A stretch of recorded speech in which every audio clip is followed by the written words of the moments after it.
제가 이건 꼭 넣어주세요. 꼭 자르시더라고요. 네.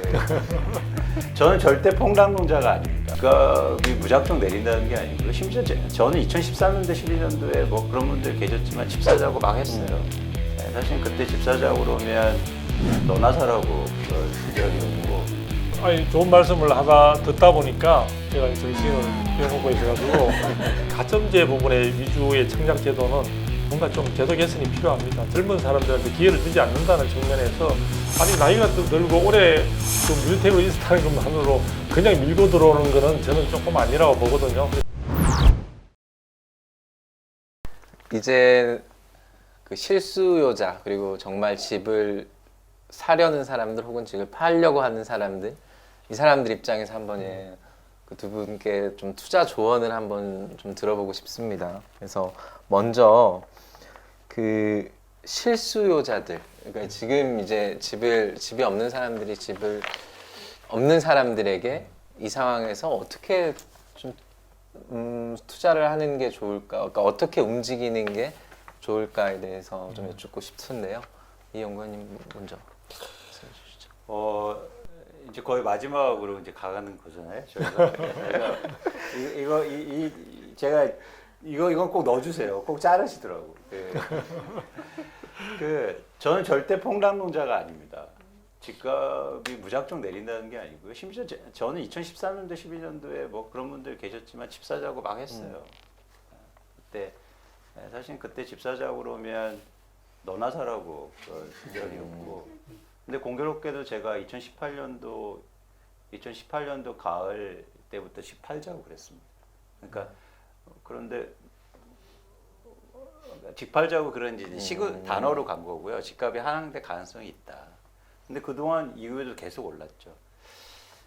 전제하고 싶은 건 뭐냐면 저희가 집을 사고 내 집 마련할 때는 1-2년 투자하는 건 아니잖아요. 좀 긴 호흡으로 보실 필요가 있죠. 그래서 좀 더 자기의 좀 막말 플러스 해보자면 주제 파악 잘하고 내가 감당할 만한 그런 부분 그리고 좀 주변 환경도 잘 보시면서 변화를 읽으시면서 내 집 마련을 하셔야 된다는 게 기본 전제고요. 그런 차원에서는 지금 내 집 마련할 때가 아니다. 지금은 여러 가지가 문제가 되는데 첫 번째는 가장 크게 고려해야 될 건 집값이 많이 올랐기 때문이에요. 항상 문제는 여기서 나오는 겁니다. 그래서 집값이 많이 올랐기 때문에 주의하셔야 되고 그리고 뭐 대표적 코로나19의 이런 것처럼 이런 불확성이 나오면 흔들릴 수 있기 때문에 그래서 이런 변화를 지켜보시면서 관망하셔도 충분하다. 조급할 필요 없으시다라는 게 생각을 갖고 있습니다. 그래서 무리하게 내 집 마련하지 마시고 그리고 변화를 잘 읽으시고 그런데 분명히 내 집 마련할 시기가 오죠. 그게 시그널이 언제 나타나면요. 가격이 빠지면 계속 조정되거나 아니면 보합 뭐 움직이지 않으면서 거래가 회복하는 구간이 나와요. 네, 조금씩. 그때 여러분 좀 이거 20%밖에 안 빠졌어. 30% 빠져, 50% 빠져 이렇게 생각하지 마시고 가격이 중요한 게 아니고요. 시장의 변화가 중요한 겁니다. 폭락을 얘기하지만 10%가 떨어져도 폭락일 수 있고 50%가 빠져도 폭락이 아닐 수가 있어요.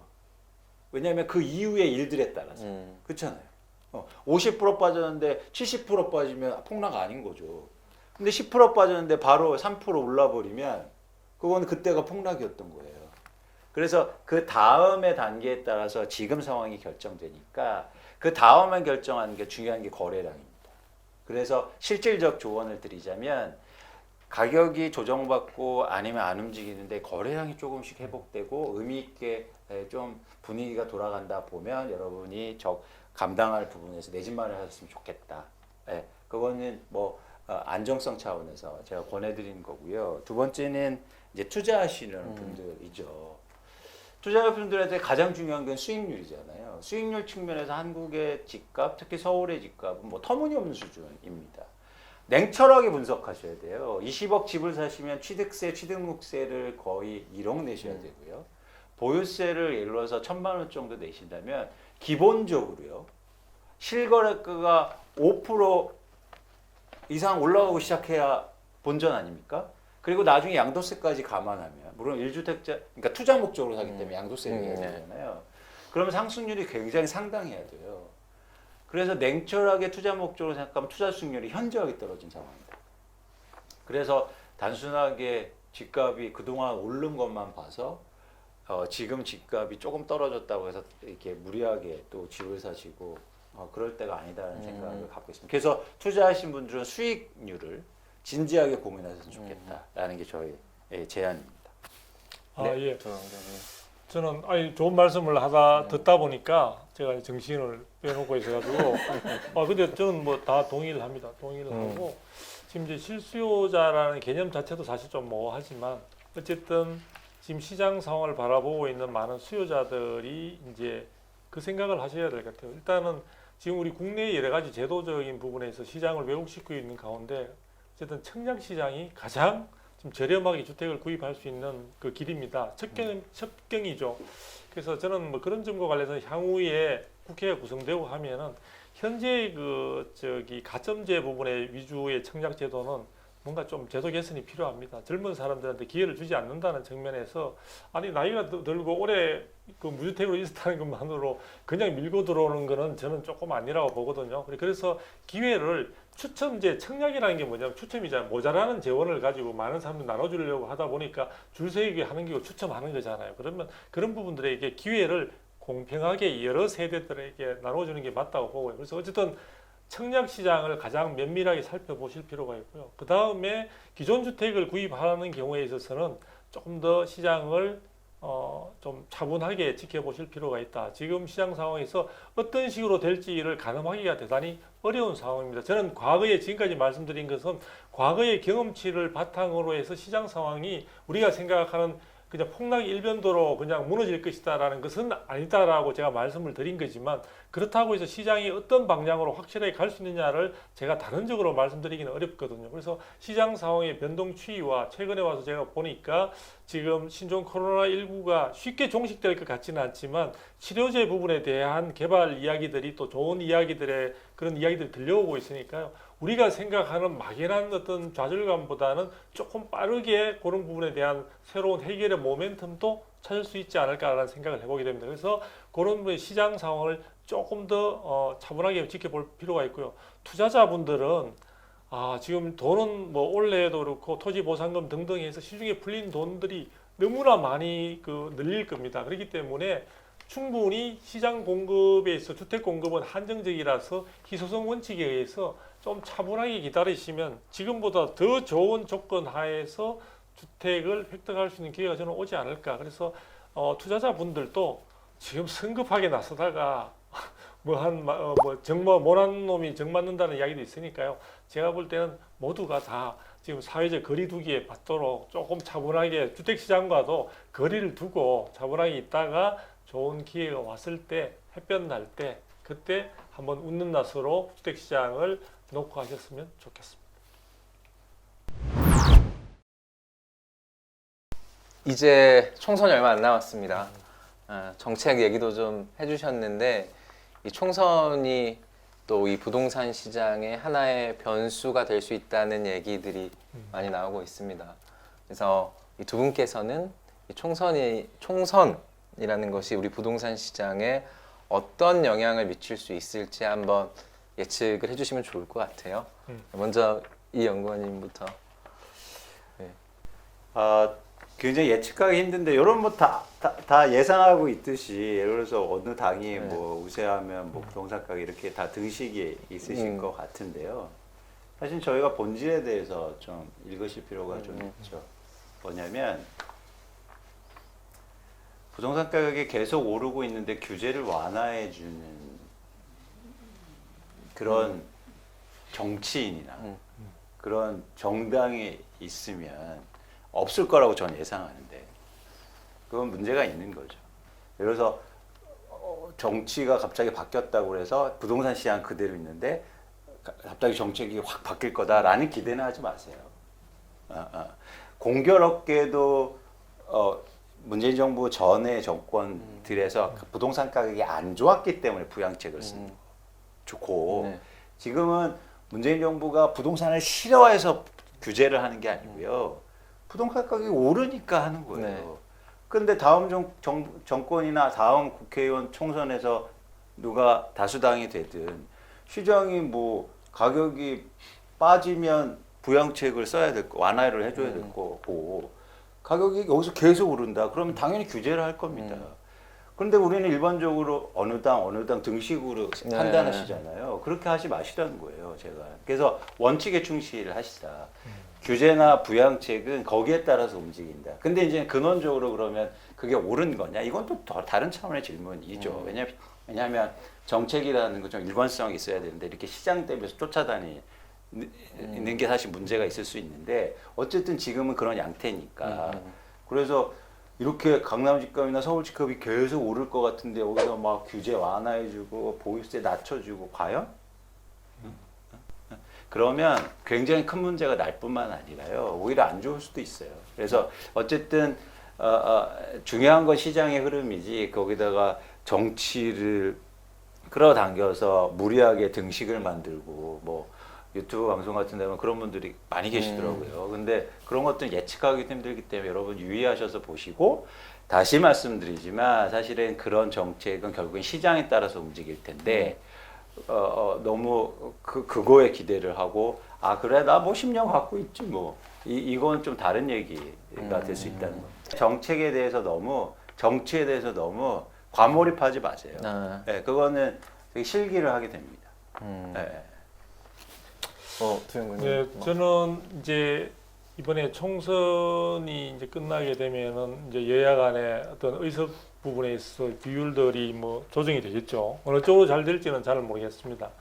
근데 이제 문제는 지금의 부동산 정책이라는 것은 지금 정부가 역대 어느 정부보다도 좀 고집스러운 측면들이 있는 것 같아요. 저는 비교하자면 노무현 정부 시절보다도 사실은 현재의 정부가 훨씬 어떤 그 시장 내에서 시장 변동 상황에 따라서 어떤 비탄력적인 그런 모습을 보여주고 있고요. 고집스러운 측면을 보여주고 있습니다. 그런데 이제 이런 부분들의 논의는 지금 21대 국회가 가지고 있는 과제 중에 가장 큰 부분은 뭐냐면 환경 변화고 환경 변화 중에 이 코로나 사태가 향후에도 21대 국회와 함께 같이 계속 당분간은 동행할 것 같기 때문에 그것으로 인한 부분은 결국은 부동산 시장에서도 조율이 필요한 부분들에 대한 상황이 될 거라고 봅니다. 가장 우리가 대표적으로 제가 농담처럼 하는데 이게 굉장히 사람들은 너무 무시무시하게 받아들이는데 저는 기본적으로 이런 의문을 가지고 있습니다. 자, 코로나 사태가 진행이 되면 사람들의 공포감이 확산이 되면서 지금 서울의 부동산 시장도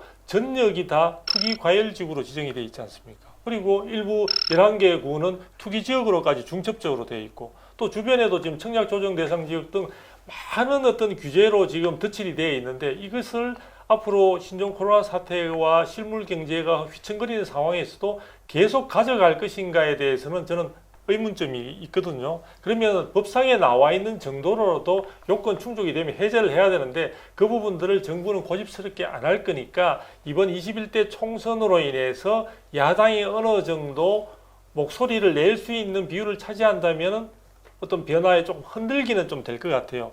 너무 추상적이었나요? 자, 보유세 이야기가 나오다 보니까 이제 어떤 생각이 드느냐면 지금 정부가 생각하는 만큼 결코 낮은 것이 아니라 굉장히 높은 수준의 우리 세금 부담을 안고 있다. 거기에다가 우리 부동산의 경우에는 거래를 하게 되면 양도세 같은 경우에는 세계 거의 탑3에 포함될 정도의 높은 부담을 갖고 있거든요. 그래서 제가 볼 때는 세금과 관련되는 부분에 있어서 의사결정을 하는 데 있어서는 개인의 의사결정을 자꾸 강요하기보다는 정부가 제대로 정책 부분에 대한 올바른 방향과 올바른 팩트를 바탕으로 그런 세제에 관련되는 정책을 추진하고 있는지를 다시 한번 점검해 보시라고 좋은 기회라서 제가 한번 말씀을 드려봤습니다. 투자나 투기 수요들의 이제 규제에 따라서 양태가 좀 달라지잖아요. 그래서 정책도 사실 좀 획기적으로 바꿀 필요가 있어요. 왜냐하면 지금은 그 지역의 규제를 하잖아요. 네. 그러다 보니까 풍선이라는 게 생기는 거죠. 그런데 제 용어를 빌자면 범규제가 그래서 필요한 겁니다. 전국에 어디에 사든 투자 목적으로 사, 투기 목적으로 사, 그럼 뭔가 부담을 지워야 돼요. 그러니까 그게 집값이 오른 곳이건 안 오른 곳인 거예요. 그래서 예를 들어서 뭐 시골에서 집을 사는데 나는 이거 집값 오를 것 같아서 사는 사람이야. 그러면 부담을 지우면 당연히 전국적으로 투기나 투자 수요가 없어질 거잖아요. 그래서 예를 들면 제가 제안하는 게 투자나 투기 목적으로 사는 분들한테는 취득세를 엄청 올려라. 그러면은 그 내가 기대이익이 확 떨어질 거잖아요. 그러면 투자 목적으로 되게 고민하겠죠. 우리가 이게 아까 박사님이 세금으로 규제하는 게 문제점을 지적했지만 저는 사실은 세금으로 규제할 수밖에 없는 한국의 부동산 시장의 특수성이 있고 전 세계적으로도 사실은 세금으로 규제를 굉장히 많이 합니다. 그러니까 예를 들어서 뭐 캐나다나 밴쿠버나 아니면 시드니 같은데 중국인들이 많이 들어와서 집값을 올리니까 갑자기 취득세를 확 올리거든요. 그러니까 이게 한국 같은 경우에도 예를 들어서 그러니까 한국의 세율 규제를 보시면 투자 목적으로 세금을 내잖아요. 그러니까 대부분 양도세예요. 무슨 얘기냐? 내가 이익을 내서 내는 세금이에요. 괜찮아요. 내가 돈 벌었는데 뭐. 그래서 아까 수원 같은 데는 심지어 1억 딱 오르니까 과감하게 5천만 원 딱 내고 한 달 만에 팔고 그냥 나간다는 거죠. 그런 사례들이 있죠. 그러니까 저는 아예 진입부터 부담을 갖게 취득세를 아예 올리면 그러면 투자하려는 사람들이 더 많이 없어질 거 아니에요. 기대 수익이 떨어지니까. 그래서 사실 한국의 부동산 시장 안정화의 가장 중요한 정책은 사실 이런 투자나 투기 목적의 지역 규제가 아니라 범 규제가 필요하고 기대 수익 자체를 완전히 떨어뜨리는 그런 과감한 어떤 정책이 필요하다는 게 저희 근데 생각. 지금 부동산 세금 부담이 지금 굉장히 크지 않나요? 근데 그 세금 체계 자체가 내가 돈을 벌면 내는 구조라는 거예요. 아니 우리 재건축 초과이익 환수도 그렇고 지금 보유세 같은 경우는 내가 이익이 현실화되지도 않는데 지금 세금 계속 올리고 있잖아요. 초과이익도 말 자체로 내가 재건축을 시작해서 이익이 나오니까 거기에서 나오는 이익이 거죠. 현실화되는 게 미실현의 이익이잖아요. 이걸 내가 재건축해서 그것을 다른 사람한테 양도해서 차익 자체가 현실화되면은 세금 부담은 뭐 지금 그 수준이 뭐 크고 높고 낮고의 문제는 있지만 제가 세금 부과하는 것에 대해서 말을 하지 않는데 제가 이제 연구를 하면서 생각했던 게 재건축 초과이익 환수제도 그렇고요. 팔든 안 팔든 나중에 양도세를 계산할 때 거기 감안을 해주겠다는 그 이야기만으로 이익이 현실화가 되지 않는데 그 부담금을 많이 매기는 거나 아니면 내가 집을 가지고 있는데 나는 그냥 살고 있을 뿐이에요. 그런데 갑자기 내가 5천만 원짜리 집이 내일이면 1억이다. 그러니까 너 세금 2배로 내. 이거는 내 주머니가 뭔가 변화가 있는 게 아니잖아요. 내 마음은 항상 가난하고 나는 편안하게 그냥 내 집에서 살고 있을 뿐인데 그래서 저는 물론 뭐 말씀하시는 것에 대해서 공감도 하긴 하지만 지금 현재 나는 이 정부가 들어서고 난 뒤에 세금 부담을 우리가 한 면밀하게 검토를 해볼 필요가 있는 게요. 굉장히 부담이 많아졌습니다. 많아졌고 또 실제로 세금 부담이 크다고 해서 그러면 투자를 안 할 것이냐. 우리가 오피스텔을 보게 되면은 오피스텔의 취득세가 사실 4% 정도죠.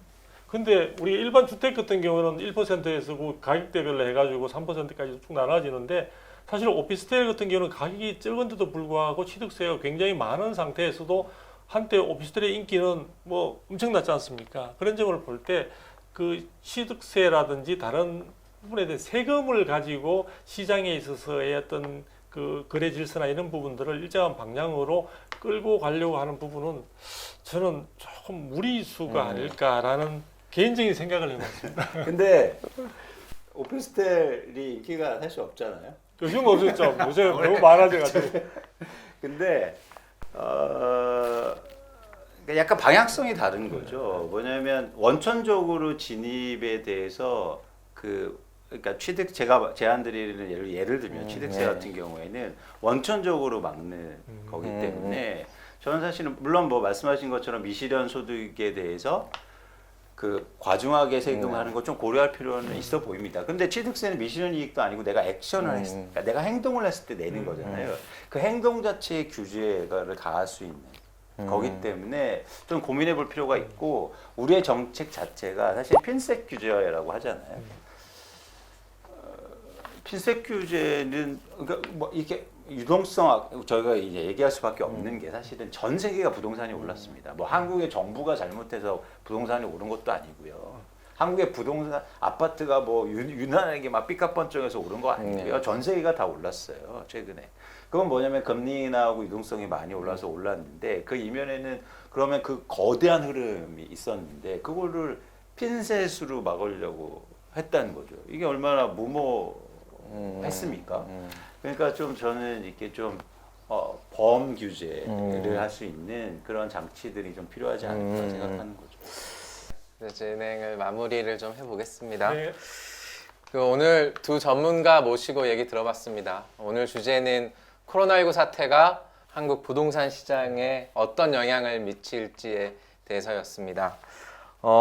브릿지는 앞으로 시장의 여러 전문가를 모시고 또 현장을 발로 뛰며 생생하고 정확한 정보를 전달해 드리겠습니다. 여러분과 이 부동산 시장의 정보를 제대로 연결시켜 드리겠습니다. 투자는 여러분의 몫입니다. 하지만 저희가 여러분의 그 투자의 효용 가치가 정말 제일 높을 수 있도록 많은 정보를 전달하겠습니다. 오늘 출연해 주신 두 전문가님 정말 감사합니다. 네, 감사합니다. 감사합니다.